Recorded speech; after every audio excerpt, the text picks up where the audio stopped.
चला आपण परत एकदा हॉटेल रूमवर जाऊ. इथे तसेही आता कोणाला थांबू देणार नाहीत. आईला मी फोन केला आहे, ती उद्या सकाळपर्यंत इथे पोहोचेल. शशिकांत दादा आणि वहिनी पण इथे येतील. उद्यापासून आई इथे थांबू शकेल. तसं पण ICUच्या स्पेशल वॉर्डमध्ये एक रूम मिळाली आहे, त्यामुळे फार काही प्रॉब्लेम होणार नाही. आर्या म्हणाली. ते आता हॉस्पिटलमधून तसेच बाहेर निघून गेले, गाडीत बसले आणि आता ते रिसॉर्टच्या दिशेला रवाना झाले. 15-20 मिनिटं झाली होती. 11 वाजले होते. हॉस्पिटलमध्ये आता तुरळक स्टाफ होता आणि ICUच्या त्या स्पेशल रूममध्ये देखील आता सुशील एकटाच होता. हॉस्पिटलमध्ये आता सगळे लाईट्स बंद झाले होते. काही तुरळक दिवे सुरू होते. बऱ्यापैकी पेशंट्स आता झोपले होते आणि नाईट ड्युटीचा स्टाफ देखील आता निवांत होता.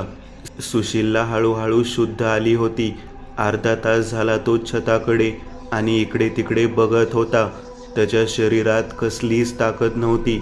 ऑक्सिजन मास्क त्याला लावण्यात आला होता. सलाईनमधून औषध दिली जात होती.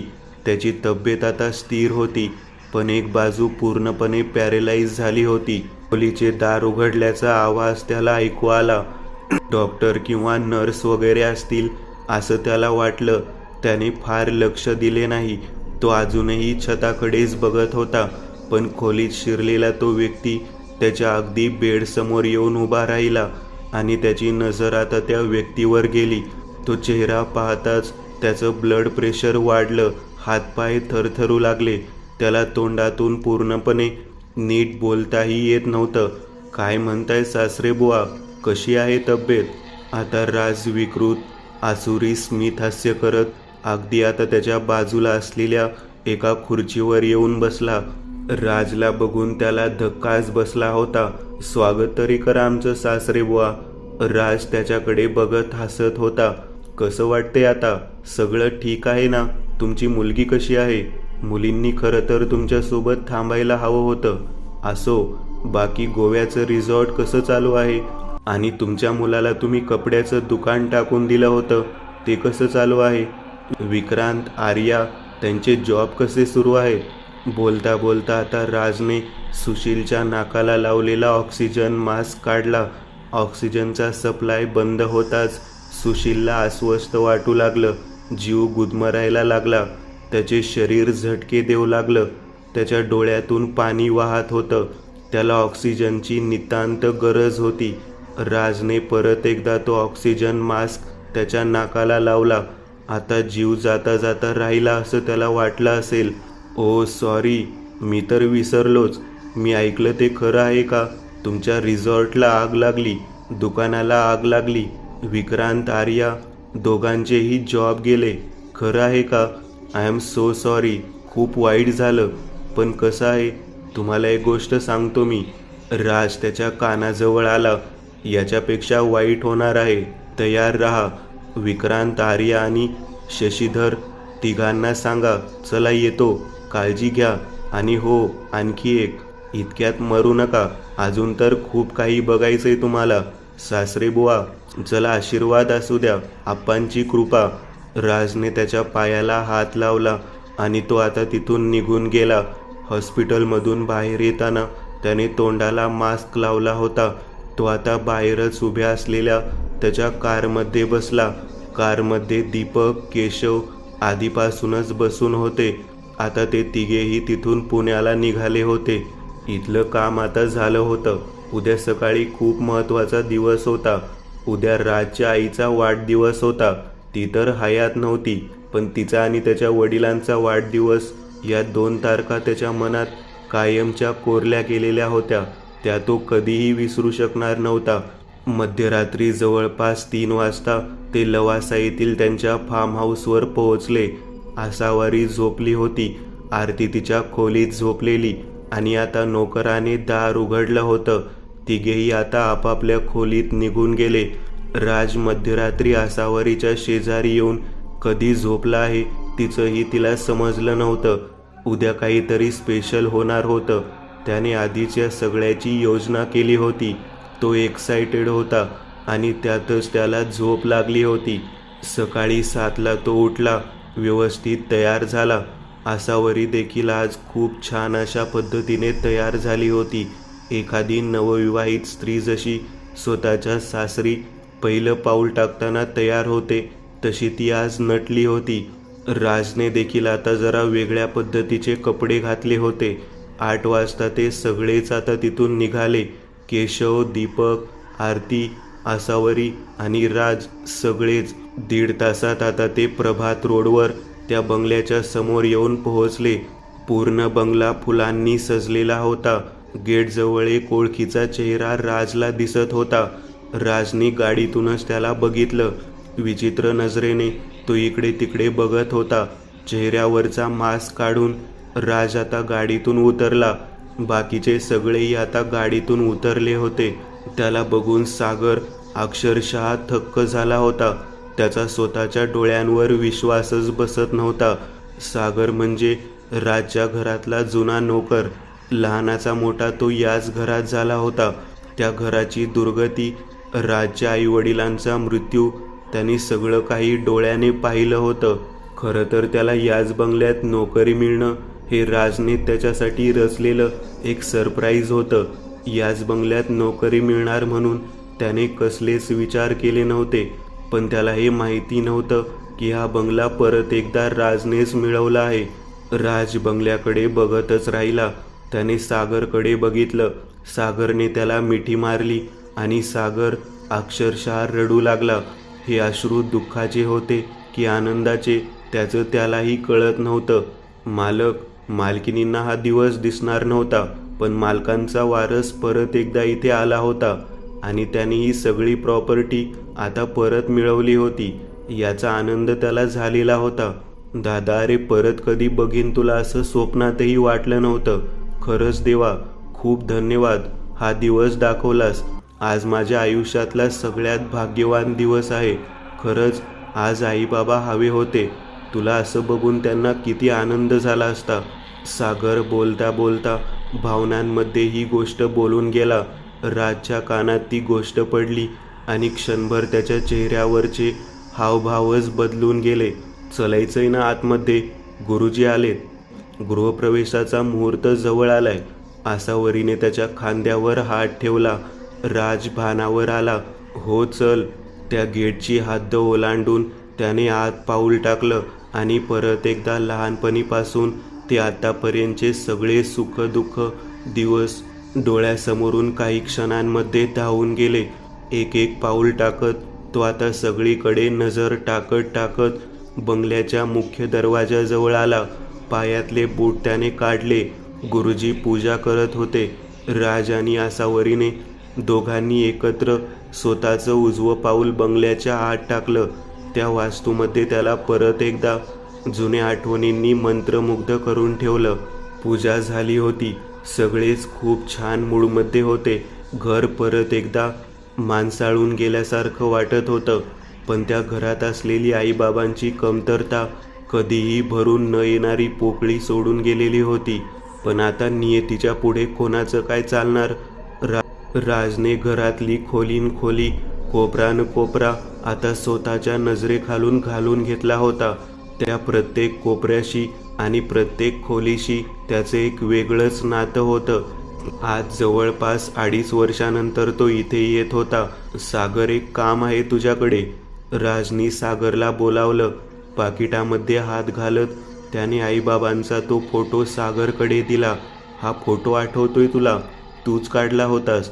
हा फोटो घेऊन जा आणि याची इनलार्ज कॉपी फ्रेम करून घेऊन ये, राज म्हणाला. राजने त्याला काही पैसेही दिले. आणि ऐक, मी असं ऐकलंय की तुझं लग्न पण झालंय आता. परत एकदा इथे येऊन राहायचंय बायकोसोबत, समजलं? हे तुझंच घर होतं आणि तुझं घर राहील. मध्ये एक वादळ येऊन गेलं, पण आता सगळं नीट आहे आणि आता सगळं नीटच राहणार आहे. परत एकदा हे घर सांभाळायला सुरुवात कर, राज म्हणाला. सागर आनंदाने अक्षरशः शहारून गेला होता. आता दुपारची जेवणं वगैरे झाली होती. दीपक, केशव आणि राज तिघेही आता राजच्या रूममध्ये होते. दीपक त्याला लॉटरीच्या पैशांचा हिशोब सांगत होता. आता सगळे पैसे जवळपास मिळाले होते. 27-28 कोटीच्या घरात आता रक्कम जमलेली होती. ती सगळी रक्कम आता एक थोडी थोडी करत राजपर्यंत येत चालली होती. साताऱ्याहून आणलेल्या त्या 4 कोटीच्या रकमेतील 30 लाख रुपये त्याने दीपकला दिले. अरे इतके का देतोयस? खूप मोठं काम केलंस यार तू. तुला आणि तुझ्या माणसांना एवढी रक्कम तर दिलीच पाहिजे, पण काम अजून पूर्ण झालेलं नाही. होईल रे, इथपर्यंत झाले, पण आता फक्त थोडे दिवस अजून. काळजी करू नकोस. चल मी निघतो.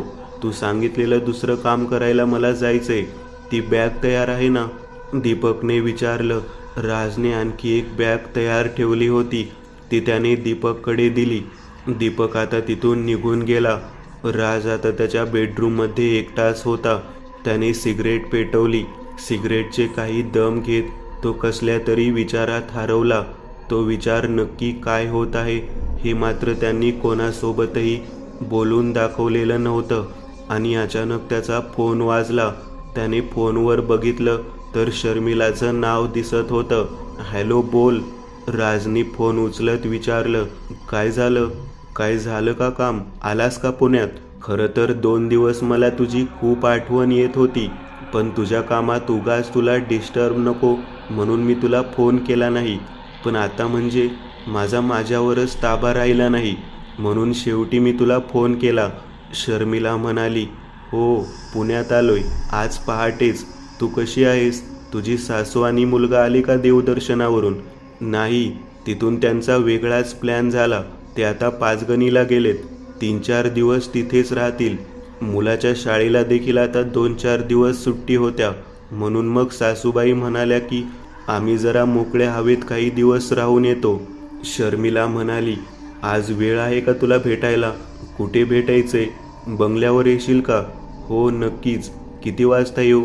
राज वाटच बघत होता, कारण त्या बंगल्यातच त्याला त्याच्या काही प्रश्नांची उत्तरं मिळणार होती. मी आता ऑफिसमध्ये आहे. 6 वाजता घरी पोहोचेल. तू 7 पर्यंत येशील का? हो, मी पोचतो. ठीक आहे, मी वाट बघेन. बाय. शर्मिलाने असं म्हणत फोन ठेवून दिला. परत एकदा राज कुठल्या तरी विचारात हरवून गेला. संध्याकाळ झालेली. अंधार पडलेला. आसावरीला त्याने महत्त्वाचं काम असल्याचं सांगितलं आणि तो बंगल्यावरून निघाला. कोरेगाव पार्कच्या उच्चभ्रू वस्तीत एकापेक्षा एक आलिशान बंगले होते. लेन नंबर 3 मध्ये येत तो तिच्या बंगल्यासमोर येऊन थांबला आणि कारमधून बाहेर निघाला आणि त्याने तिला फोन लावला. हॅलो, दिसतोयस तू मला? एक काम कर ना, गाडी बाहेर का लावतोस? आतमध्ये घेऊन ये. पार्किंग खूप मोठं आहे आमचं. ती म्हणाली. तो परत एकदा गाडीत येऊन बसला. तोपर्यंत सिक्युरिटीने दार उघडलं होतं. त्याने कार गेटमधून आत घेतली आणि आता तो बंगल्याच्या मागच्या बाजूला असलेल्या पार्किंगकडे जाऊ लागला. काही अंतर पुढे येताच अचानक कसला तरी आवाज डिक्कीतून त्याच्या कानावर येऊन पडला. जणू कोणीतरी डिक्कीतून वरच्या बाजूला स्वतःचा हात मारला होता. तो आवाज त्याच्या कानावर पडला आणि त्याच्या अंगावर शहारा आला. डिक्कीत तर तो कॉफिन आहे. त्या कॉफिनमधला रसिक तर मृत आहे. मग डिक्कीतून कसला आवाज आला? त्याने दुर्लक्ष केलं आणि गाडी आता मागच्या बाजूला असलेल्या पार्किंगमध्ये आणत थांबवली. तो आवाज एकदाच आला होता. त्यानंतर तो आवाज आला नाही. तो गाडीतून उतरला आणि आता बंगल्याच्या मुख्य दाराकडे पुढच्या बाजूला येऊ लागला. गाडीपासून तो काही अंतर पुढे गेला आणि परत एकदा तसाच आवाज गाडीच्या डिक्कीच्या आतून त्याला ऐकू आला. दचकून त्याने परत एकदा मागे वळून बघितलं आणि आता तो एक एक पाऊल टाकत डिक्कीच्या जवळ आला. त्याने डिक्कीवर हात ठेवला आणि अचानक त्याच्या खांद्यावर कोणीतरी हात ठेवला. दचकून त्याने मागे पाहिलं तर मागे शर्मिला उभी होती. काय झालं? चल ना. त्याला बघून ती खूपच खुश झालेली. आज तर ती जणू काही एखाद्या नवविवाहितेसारखी नटली होती. अंगावर आज एक निळ्या रंगाची सिल्कची साडी तिने नेसली होती. त्यावरच स्लीवलेस ब्लाऊज होतं. केस मोकळे सोडलेले. चेहऱ्यावर एक उजळपणा जाणवत होता. डोळ्यांमध्ये एक मादकता होती. त्याला घायाळ करण्यासाठी तिने पूर्णपणे स्वतःला तयार केलं होतं असं वाटत होतं. त्याला हाताला धरून आता ती बंगल्याच्या पुढच्या बाजूला आली आणि ते दोघे बंगल्याच्या आत शिरले. बंगल्याच्या आत नोकर माणसं दिसत होती. नोकर माणसं तुझ्या सासूला काही सांगणार नाहीत ना? नाही, काळजी करू नकोस. बरं तू काय देणार आहे ते सांग आधी. चहा, कॉफी की ड्रिंक्स? मला माहिती आहे तू चहा आणि कॉफी घेणार नाहीस, तू ड्रिंक्स घेशील. चल आपण वरच्या मजल्यावर जाऊ. माझ्या मिस्टरांचा एक बारच आहे तिथे. महागड्या महागड्या दारूच्या बाटल्या आहेत. तुला जे हवं ते तू घेऊ शकतोस, ती म्हणाली. आणि बिलकुल काही घाबरू नकोस. ही सगळी नोकर माणसं कॉन्ट्रॅक्टरवर असतात. आज जे लोक आहेत ते कदाचित तुला पुढच्या 4 दिवसांनी दिसणार नाहीत. त्याचं तोंड बंद ठेवण्यासाठी त्यांना बऱ्यापैकी पैसे मिळतात. आणि तसेही आता मी कोणालाही बांधली नाही. मी माझ्या मर्जीची मालक आहे. असं म्हणत आता ते बंगल्याच्या लिफ्टपर्यंत आले. बंगल्याच्या आतमध्ये देखील लिफ्ट होती. यावरूनच कळत होतं की रसिककडे किती पैसा होता. लिफ्टमधून आता ते पहिल्या मजल्यावर आले. पहिल्या मजल्यावर उजवीकडे एक आलिशान खोली दिसत होती. आता ती त्याला घेऊन त्या खोलीत आली. दोघांनी खोलीत प्रवेश केला. खोली म्हणजे एखाद्या बादशहाचं शयनकक्ष वाटावी इतकी आलिशान होती. एक महागडा गोल असा पलंग एका बाजूला होता. महागडं झुंबर होतं. ठिकठिकाणी महागडे असे शोपीस ठेवलेले होते. भिंतीवर सुंदर अशी पेंटिंग होती. आणि खोलीच्या दुसऱ्या बाजूला एक कपाट जे पूर्णपणे महागड्या दारूच्या बाटल्यांनी भरलेलं होतं. बाजूलाच वेगवेगळ्या सुंदर ग्लासांनी भरलेले दुसरे कपाट होतं. त्यात सिगरेट्स वगैरे सगळं काही तिथे होतं. राज आता तिथे गेला. त्यातलीच एक महागडी बाटली त्याने उघडत स्वतःचं ड्रिंक बनवलं. बाजूलाच एक वाईनची बॉटल देखील होती. त्यांनी तिचा एक ग्लास भरला. आता ती आणि तो दोघेही खोलीच्या मध्यभागी असलेल्या रिक्लायनर सोफ्यावर येऊन बसले. त्याला ती नुसती बघत होती. वाईनचा एक एक घोट घेत ती काहीच बोलत नव्हती. खूप मिस केलं मी तुला, पण तू साधा एक मेसेज केला नाहीस. परवाची रात्र म्हणजे माझ्यासाठी एखादं सुंदर स्वप्न होतं. अजूनही मी त्या स्वप्नातच आहे असं समज. स्वप्नाचं काय घेऊन बसलीस? मी सत्यात तुझ्या समोर उभा आहे. सॉरी, बसलोय, तो म्हणाला. दोघे एकमेकांच्यात जणू हरवून गेले. त्यांच्यातली जवळीक वाढत जाऊ लागली. ती त्याच्या बाहुपाशात आली आणि त्यांच्यातला प्रणय आता आवेगात सुरू झाला. त्या सगळ्यात वेळ काळ सगळं काही ते दोघे विसरून गेले. 2 तास जणू काही सेकंदात धावून गेले. त्या प्रणय नशेतून तो भानावर आला आणि त्याने घड्याळाकडे बघितलं. 9:30 झाले होते. फार रात्र नव्हती. ती बाजूला डोळे मिटून निजलेली. तो उठला आणि आता खोलीतून बाहेर आला. रसिकची खोली कुठं असेल नक्की? तो विचारातच गुंग होता. त्या मजल्यावर आता फिरू लागला. बाजूच्या 1-2 खोल्यांची दारं उघडून त्याने आत डोकावलं. एक खोली तिच्या मुलाची होती. दुसरी खोली एक मोठं बेडरूम होतं. कदाचित तिथं तिची सासू राहत असावी. तो आता तसाच जिना चढून वर आला. त्या मजल्यावर येताच त्याला कसला तरी विचित्र आभास जाणवू लागला. एक एक पाऊल टाकत तो आता थोडासा पुढं आला आणि एका खोलीच्या दाराजवळ येत तो थांबला. डाव्या कानाशेजारून जणू वाऱ्याची एक हलकीशी झुळूक वाहत गेली. तो खोलीच्या दाराजवळ आला आणि दाराची कडी उघडली. त्याने दार उघडलं. आत अंधार होता. हाताने चाच पडत त्याने स्विच ऑन केला आणि अचानक कानाशेजारी कोणाच्या तरी पुटपुटण्याचा एक मंद असा आभास त्याला जाणवला. दचकून त्याने मागे बघितलं, पण तिथं तो एकटाच होता. खोलीवर त्याने नजर टाकली. त्या व्हिडिओमध्ये त्याने हीच खोली बघितली होती. रसिकच्या प्रत्येक व्हिडिओमध्ये याच खोलीत पलंगाच्या मागच्या भिंतीवर एक पोस्टर असायचा. तेच पोस्टर अजूनही तिथं होतं. त्याची खात्री पटली हीच ती खोली होती. त्या रात्री नक्की काय घडलं हे शोधून काढण्यासाठी तो CCTV कॅमेरा आधी शोधायला हवा, तो स्वतःशीच म्हणाला. त्या खोलीत त्याने सगळीकडे नजर टाकली होती. भिंतीचे सगळे कोपरे त्याने बघितले होते, पण CCTV कॅमेरा बसवल्याचं कोणतंही निशाण तिथे दिसत नव्हतं. मेमरीवर जोर देत आता तो आठवू लागला. त्याने त्या व्हिडिओमध्ये रसिकला ज्या अँगलने बघितलं होतं आता तो अँगल आठवू लागला. त्या व्हिडिओमध्ये रसिक अशा पोझिशनला दिसत होता जिथून त्याचा बेड हा त्या कॅमेऱ्याच्या डाव्या बाजूला असावा, म्हणजे समोरच्या कोपऱ्यामध्ये कुठंतरी तो कॅमेरा फिट असावा. तो आता त्या कोपऱ्याच्या दिशेला चालू लागला. त्या कोपऱ्यात शोकेस होती. शोकेसवर रसिकला मिळालेले काही पुरस्कार, काही जुने फोटो फ्रेम करून उभे केलेले दिसत होते. आणि अचानक त्या फोटोंच्या मध्येच असलेली एक गोष्ट मात्र राजला खटकली. एक फायबरची छोटीशी माशाची मूर्ती. वरच्या बाजूला उभारी घेणारी ती मूर्ती अशी मध्येच ठेवली होती. काय कारण असेल? राज शोकेसच्या जवळ आला. थोडी उंचावर ती मूर्ती ठेवली होती. त्याने टाचा वर करत, हात पुढे करत ती फायबरची छोटीशी मूर्ती तिथून हातात घेतली. वजनाने हलकी आणि हाताच्या पंजा एवढी आकाराची ती माशाची मूर्ती. आता तो व्यवस्थित बघू लागला आणि मूर्तीचा डोळा त्याला जरा जास्तच जिवंत भासू लागला. त्याने त्या डोळ्यावर लक्ष केंद्रित करत निरखून पाहिलं आणि कॅमेऱ्याची ती अतिशय सूक्ष्म अशी लेन्स त्याला दिसली. त्याने जॅकेटच्या आतल्या खिशात ती छोटीशी मूर्ती लपवली आणि तो आता दाराकडे चालू लागला. दरवाजाजवळ येताच त्याच्या मागून जणू कोणीतरी त्याला बोलावल्यासारखं वाटलं. त्याने दचकून मागे वळून बघितलं तर खोलीत कोणीच नव्हतं, पण त्या खोलीत कोणाच्या तरी असण्याचं ते प्रमाण होतं. दार उघडून तो खोलीच्या बाहेर आला आणि त्याने दार बंद करून घेतलं. तो आता त्याच मजल्यावर काही वेळ थांबत पहिल्या मजल्यावर आला. खोलीच्या दाराजवळ येत त्याने दार उघडण्यासाठी हात पुढे केला आणि खोलीच्या आतून शर्मिलाने दार उघडलं.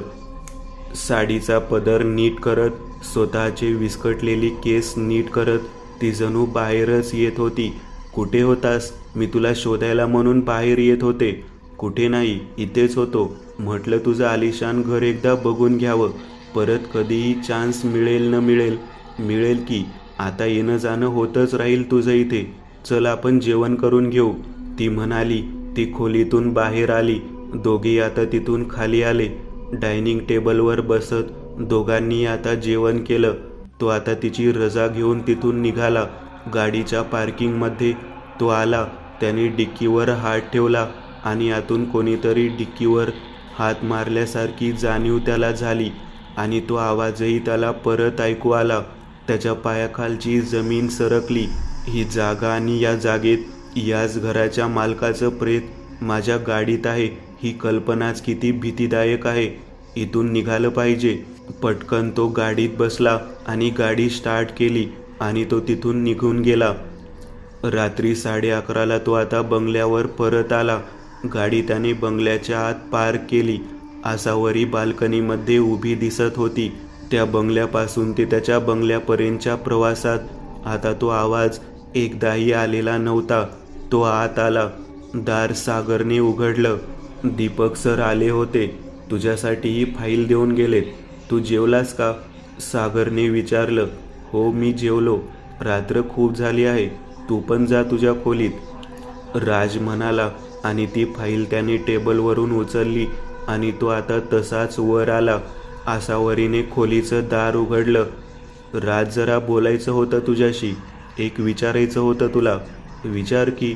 बेडवर बसत त्याने फाईल बाजूला ठेवली. साताऱ्याला जायच्या आधी तू एक गोष्ट बोलला होतास, आपल्या लग्नाबद्दल. मला तेच विचारायचं होतं. आता तर आपल्याला बंगला पण मिळालाय, खूप सारे पैसे पण मिळालेत. तुझी शत्रू माणसं पण आता बर्बाद झालीत. तुझा प्रतिशोध पूर्ण झालाय. मग आता आपण लग्न करू शकतो का? तिने विचारलं. आपण लवकरच लग्न करू, पण माझा प्रतिशोध अजून पूर्ण झालेला नाही. पण लग्न आपण करू, पण अजून थोडं थांब. मनाने तर मी तुला बायको मानलंच आहे. ठीक आहे, तू सांग. मी आता परत हा विषय काढणार नाही, ती म्हणाली. ती दुसऱ्या खोलीत निघून गेली आणि राजने आता दीपकने पाठवलेली फाईल उघडली. त्या फाईलमधले पेपर्स तो वाचू लागला आणि त्याच्या चेहऱ्यावर एक आसुरी स्मित हास्य उमटलं. ती फाईल त्याने आता कपाटात ठेवून दिली आणि आता त्याने जॅकेटमधून त्या माशाची छोटी मूर्ती बाहेर काढली. त्या मूर्तीला सगळ्या दिशेने तो पाहू लागला. आणि त्याला मागे एक छोटंसं स्क्रूने बंद केलेलं सॉकेट दिसलं.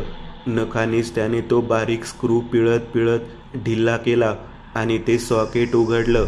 त्या सॉकेटच्या आतमध्ये एक छोटासा स्पाय कॅमेरा दिसत होता, जो माशाच्या डोळ्याच्या जवळ फिट केला होता. तो वायरलेस कॅमेरा, ज्याची बॅटरी आता पूर्णपणे डाऊन झाली होती. त्याच्या मागे लावलेल्या त्या मेमरी कार्डमध्ये नक्की काय विचित्र झाले ते पाहणं आता गरजेचं होतं. ते मेमरी कार्ड त्याने काढलं आणि आता स्वतःच्या मोबाईलच्या सिम कार्डजवळ असलेल्या सॉकेटमध्ये ते मेमरी कार्ड त्याने बसवलं. मोबाईल परत एकदा सुरू केला. मेमरी कार्ड डिटेक्ट झालं होतं आणि त्या मेमरी कार्डमध्ये आता प्रत्येक दिवसाचा एक वेगळा फोल्डर दिसत होता.